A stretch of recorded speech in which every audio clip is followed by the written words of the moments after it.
କିଛି ନୂଆ ଶିଖିବା, କିଛି ନୂଆ ଜାଣିବା, କିନ୍ତୁ ବୁଝିବା, ପଢିବା ଏବଂ ପ୍ରୟୋଗ କରିବା ସେଇଟା ହେଉଛି ଓଡ଼ିଆ ପାଠଶାଳାର ପ୍ରଚେଷ୍ଟା। ଆପଣମାନଙ୍କୁ ସମସ୍ତଙ୍କୁ ସ୍ୱାଗତ ଓଡ଼ିଆ ପାଠଶାଳାକୁ। ଚାଲନ୍ତୁ ଆଜିର ଭିଡିଓରେ କଥା ହେବା ବିରଳ ପୃଥିବୀ ପଦାର୍ଥ।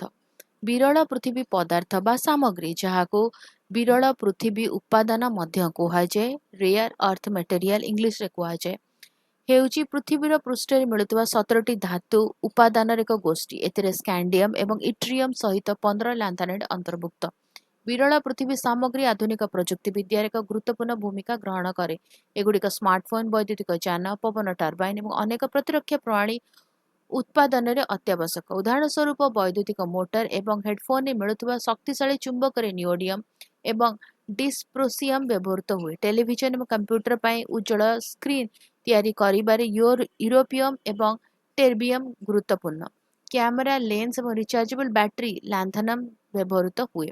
ଏହି ସାମଗ୍ରୀଗୁଡ଼ିକ ନବୀକରଣୀୟ ଶକ୍ତି ପ୍ରଯୁକ୍ତି ବିଦ୍ୟା ପାଇଁ ମଧ୍ୟ ଗୁରୁତ୍ୱପୂର୍ଣ୍ଣ। ପବନ ଟର୍ବାଇନ ଏବଂ ବୈଦ୍ୟୁତିକ କାର ବିରଳ ପୃଥିବୀ ଚୁମ୍ବକ ଉପରେ ନିର୍ଭର କରେ, ଯାହା ଦକ୍ଷତା ବୃଦ୍ଧି କରେ ଏବଂ ଶକ୍ତି କ୍ଷତି ହ୍ରାସ କରେ। ତେଣୁ ବିରଳ ପଦାର୍ଥଗୁଡ଼ିକ ସ୍ୱଚ୍ଛ ଏବଂ ସ୍ଥାୟୀ ଶକ୍ତି ଉତ୍ସ ଆଡ଼କୁ ବିଶ୍ୱ ପରିବର୍ତ୍ତନରେ ଗୁରୁତ୍ୱପୂର୍ଣ୍ଣ ଅବଦାନ ରଖେ। ତଥାପି ବିରଳ ପୃଥିବୀ ସାମଗ୍ରୀର ଖଣି ଏବଂ ପ୍ରକ୍ରିୟାକରଣ ପରିବେଶଗତ ଚ୍ୟାଲେଞ୍ଜ ସୃଷ୍ଟି କରେ।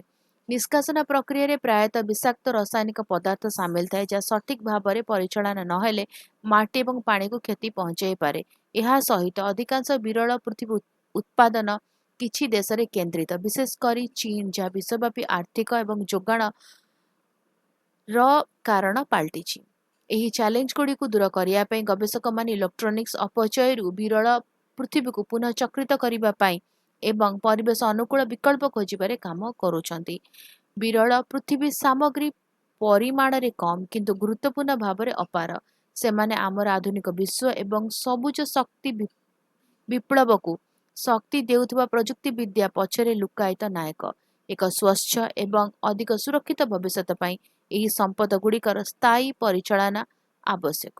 ଭିଡ଼ିଓଟି କେମିତି ଲାଗିଲା ମୋତେ କମେଣ୍ଟ କରିକି ଜଣାଇବ। ଯଦି କିଛି ଡାଉଟ୍ ଅଛି, କିଛି କ୍ୱେଶ୍ଚିନ୍ସ ଅଛି, କମେଣ୍ଟରେ ଲିଖିକି ଦେବ, ଆନ୍ସର କରିବା। ଆଉ ଯଦି ଭଲ ଲାଗିଲା ଭିଡ଼ିଓ ଟିକେ ଲାଇକ୍ କରିଦେବ, ଭିଡ଼ିଓକୁ ସେୟାର କର, ଚ୍ୟାନେଲକୁ ସବସ୍କ୍ରାଇବ କରି ବେଲ୍ ଆଇକନ୍ ପ୍ରେସ୍ କରି ଅଲ୍ ନୋଟିଫିକେସନକୁ ଅନ୍ ରଖିଥାଅ।